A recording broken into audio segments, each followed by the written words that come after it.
Corona की दूसरी लहर थमती जा रही है। रोजाना आंकड़ों में गिरावट दर्ज हो रही है। विशेषज्ञों का कहना है कि कोरोना की तीसरी लहर भी आएगी। ऐसे में तीसरी लहर के लिए सरकार किन किन स्तर पर तैयारी कर रही है, इस पर चर्चा करने के लिए हमारे साथ जुड़े हैं बीजेपी के राज्यसभा सांसद अनिल अग्रवाल जी। अनिल अग्रवाल जी, बहुत स्वागत है आपका न्यूज़ वन इंडिया पर। नमस्कार, धन्यवाद। अनिल अग्रवाल जी, अब दूसरी लहर तो हमने देख ली, भयानक तस्वीरें हमारे सामने निकल कर आई और अब इसका कहर अब थमता दिखाई दे रहा है। लेकिन अब मुसीबत यह है कि तीसरी लहर हमारे मुंह पर खड़ी है, सामने है। अब वो कितनी भयानक होगी इसका अंदाजा भी नहीं लगाया जा रहा है। तो ऐसे में तैयारी क्या है? नहीं, देखिए, ये बहुत ही महत्वपूर्ण है, लेकिन अगर जनता हम्म। और सरकार दोनों सतर्क रहें तो तीसरी लहर आने की नौबत ही नहीं आएगी। हम्म। आप दूसरी लहर का अगर एनालिसिस करें हम्म। तो जब जनता ने ये मान लिया कि हिंदुस्तान से कोरोना चला गया है हम्म। और हम सब लोगों ने अपना जीवन सामान्य जीना शुरू कर दिया, हम्म। बारातों में जाने लगे, पार्टियों में जाने लगे, वहीं से संक्रमण फैला। हम्म। माननीय मुख्यमंत्री जी के नेतृत्व में हम लोगों ने इसको बहुत मजबूती से लड़ा है और जो माननीय मुख्यमंत्री जी ने कोरोना कर्फ्यू लगाया, उसका परिणाम ये रहा हाँ। कि अब उत्तर प्रदेश में स्थिति पूरी तरह नियंत्रण में है। हम्म। और आपने जैसा अभी अभी बताया कि 6 जिले और कोरोना कर्फ्यू से मुक्त हो गए हैं, मात्र 14 जिलों में हैं। ये हम लोगों के अपने इंडिविजुअल बिहेवियर के ऊपर बहुत डिपेंड करता है। अगर हम सब लोग मिलके इस लड़ाई को एक साथ लड़ें, सब लोग कोरोना के जो प्रोटोकॉल्स हैं उनका पालन करें, 2 गज की दूरी बनाए रखें, मास्क पहने, सैनिटाइज करते रहें, हाथ धोते रहें, और अगर कुछ भी दिक्कत है तो तुरंत हॉस्पिटलाइज या डॉक्टर से सलाह लें। तो मुझे लगता है तीसरी लहर की नौबत नहीं आएगी। और अगर ऐसा भी होता है तो सरकार की तरफ से पूरी तैयारी है। माननीय मुख्यमंत्री जी ने हर जिले में पीडियाट्रिक आईसीयू बनाने के निर्देश दे दिए हैं। महिला अस्पतालों में महिलाओं के लिए अलग से 100 बेड्स के वार्ड बनाने के निर्देश दे दिए हैं। विभिन्न अस्पतालों में ऑक्सीजन प्लांट्स मुझे लगता है कुछ जगह लग गए हैं। आने वाले समय में 1 माह में हर जगह ऑक्सीजन प्लांट लग जाएंगे। हाँ। तो ये सारी तैयारियां सरकार ने की है। तो सरकार और जनता मिलके पूरी तरह से इसके लिए तैयार है और मुझे लगता है तीसरी लहर जैसी कोई चीज आएगी नहीं। और अगर होती भी है तो हम लोग इसके लिए इसके विरुद्ध लड़ने के लिए पूरी तरह से तैयार है। कोरोना काल में आप भी काफी एक्टिव हुए, जो दूसरी लहर आई उसके बाद आप भी बहुत एक्टिव हुए, चिंतित हुए। आपने मुख्यमंत्री को पत्र वगैरह भी लिखा था क्या? वो क्या था? देखिए, मैंने जब ये बात है लगभग 20 तारीख के आसपास की, जब पूरे प्रदेश में और पूरे देश में कोरोना अपने पीक पे था, गाजियाबाद में भी कुछ समय ऐसा रहा कि लोगों को हॉस्पिटलाइज कराने में दिक्कतें आ रही थी, ऑक्सीजन मिलने में दिक्कत हो रही थी।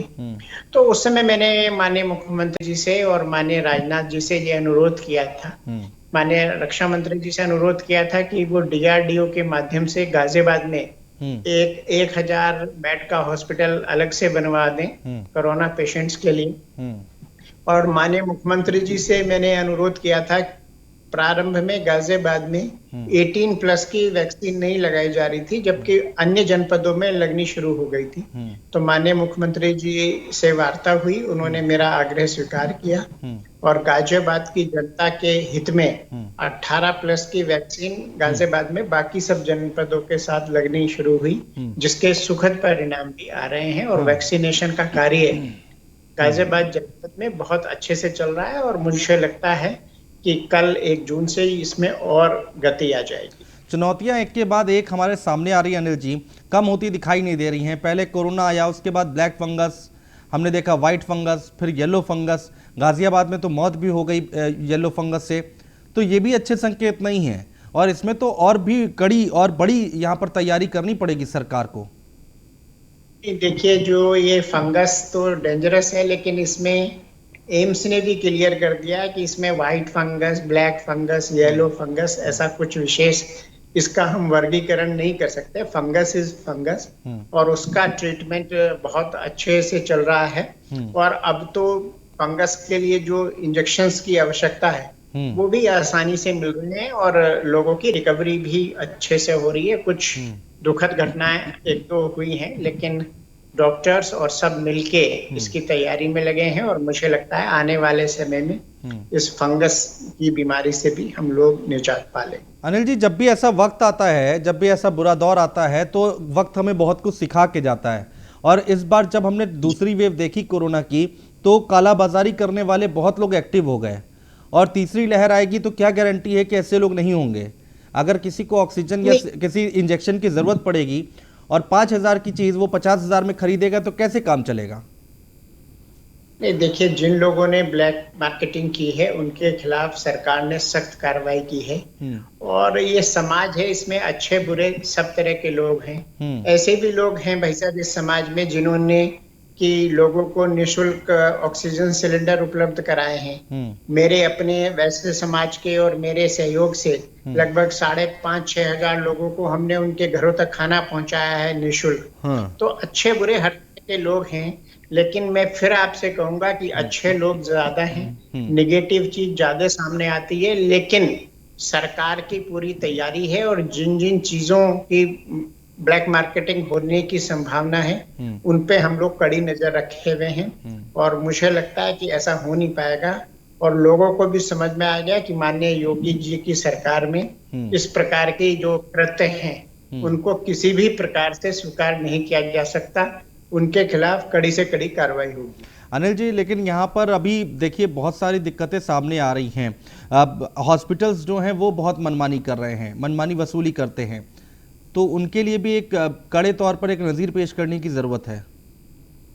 नहीं, देखिए, माननीय मुख्यमंत्री जी ने प्रदेश के बहुत सारे जनपदों का स्वयं जाके निरीक्षण किया है, जहां की पूरे हिंदुस्तान के मुख्यमंत्री अपने ऑफिसों में ही निर्देश दे रहे हैं। उत्तर प्रदेश मात्र एक ऐसा राज्य है जहां के मुख्यमंत्री जनपदों में मौके पे जा रहे हैं, जनप्रतिनिधियों से मिल रहे हैं, बैठक ले रहे हैं, गांव में जाके मिल रहे हैं, कोविड कमांड सेंटर पे मिल रहे हैं, वैक्सीनेशन सेंटर पे जा रहे हैं। और माननीय मुख्यमंत्री जी ने स्पष्ट आदेश कर दिए हैं, हर जिले में अधिकारियों की एक सेल गठित कर दिया है, जो जिस भी अस्पताल की इस प्रकार की शिकायत मिलेगी उसका ऑडिट कराया जाएगा। उनका ऑडिट हो भी रहा है, सुमोटो भी हो रहा है, और अगर कहीं इस प्रकार की सुनने में मिलेगा तो उनके विरुद्ध सख्त कार्रवाई की जाएगी, और कुछ के विरुद्ध की भी गई है।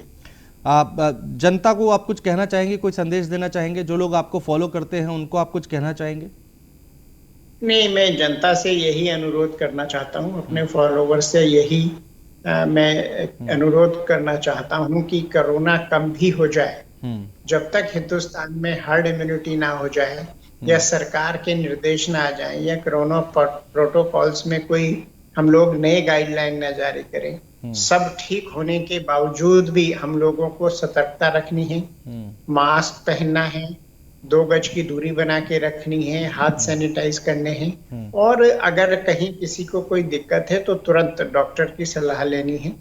और ये चीजें बहुत आवश्यक हैं, इन सब चीजों का हम लोग ध्यान रखेंगे तो मुझे पूर्ण यकीन है कि हम लोग इस लड़ाई को जल्द से जल्द जीत लेंगे। और जून से लेके और दिसंबर तक भारत सरकार ने जिस प्रकार का पूरा एक वैक्सीनेशन का प्रोग्राम बनाया है, तो दिसंबर तक हम लोग कम से कम देश की 60-65% आबादी या इससे भी ज्यादा आबादी का वैक्सीनेशन करा देंगे। जून के बाद इसकी स्पीड बहुत तेज होने जा रही है, और सितंबर, अक्टूबर और नवंबर में बहुत तेज होगा। अनिल अग्रवाल जी, बहुत शुक्रिया हमारे साथ जुड़ने के लिए, तमाम बातचीत करने के लिए, चर्चा करने के लिए।